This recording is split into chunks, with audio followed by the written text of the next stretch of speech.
Monsieur Frédéric Zginski pour le groupe démocrate. Merci Madame la Présidente. Mesdames et Messieurs les ministres, mes chers collègues, ma question s'adresse à Madame la ministre chargée des PME, du commerce, de l'artisanat et du tourisme. À l'heure de la sobriété énergétique, nous devons faire de la lutte contre tous les types de gaspillage une priorité.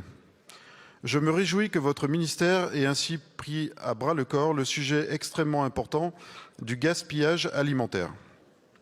Le décret paru au journal officiel ce 18 novembre, relatif aux modalités de l'information des consommateurs sur le caractère consommable des denrées alimentaires, en témoigne. En effet, selon l'ADEME, le sujet concerne près de 10 millions de tonnes de nourriture consommable jetées chaque année en France. Les nombreuses initiatives prises depuis des années n'ont pu mettre fin à ce gaspillage, qui reste inacceptable, car une grande partie de ces aliments reste consommable après l'expiration de la DDM, la date de durabilité minimale.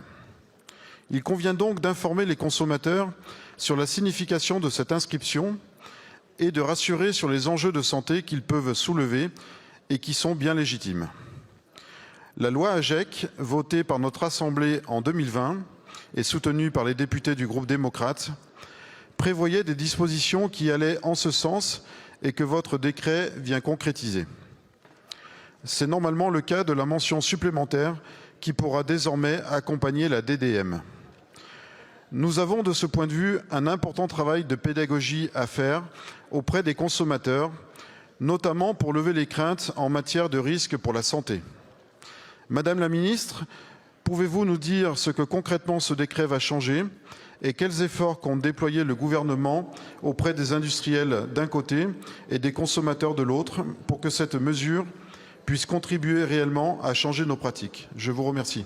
Je vous remercie. La parole est à Madame Olivia Grégoire, ministre déléguée chargée des petites et moyennes entreprises, du commerce, de l'artisanat et du tourisme. Merci Madame la Présidente. Monsieur le député Frédéric Zginski, le gouvernement, on le voit, ne relâche pas ses efforts pour protéger le pouvoir d'achat et protéger et améliorer en réalité aussi l'information faite aux consommateurs dans cette période d'inflation. La mesure que vous évoquez, elle est très importante en réalité, puisqu'elle est très concrète. Elle va venir ajouter une information supplémentaire et on va fortement encourager l'ensemble des distributeurs et des industriels à la mettre en place pour lutter en réalité contre le gaspillage alimentaire, qui est en réalité un désastre écologique, mais qui est aussi un désastre économique.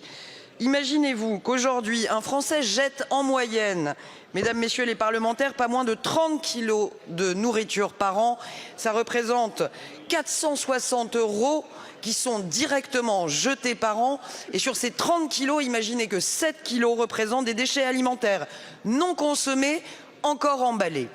Pourquoi? Parce qu'en réalité, il n'y avait que la date limite de consommation qui informait les consommateurs sur les produits frais, de la date au-delà de laquelle il ne fallait pas consommer ces produits frais au risque d'avoir un souci de santé. Mais en réalité, il n'y avait pas d'information sur ce qu'on appelle les produits secs, sur les conserves, sur les pâtes alimentaires, sur un certain nombre de produits secs. Et nous avons donc décidé, Bruno Le Maire a signé le décret la semaine dernière avec moi-même pour ajouter ce qu'on appelle la DDM, la date de durabilité maximale. En un mot, vous trouverez désormais sur les produits secs une information plus explicite qui expliquera que ce produit peut être consommé après cette date. Et donc il y aura moins de gaspillage et possibilité de consommer sans aucun risque pour la santé, vous l'avez mentionné monsieur le député, pour les consommateurs. Aux produits frais, la date limite de consommation, aux produits secs, la date de durabilité maximale. Ce sont deux informations que nous devions aux consommateurs. C'est désormais chose faite. Je vous remercie. Merci beaucoup Madame la ministre. La parole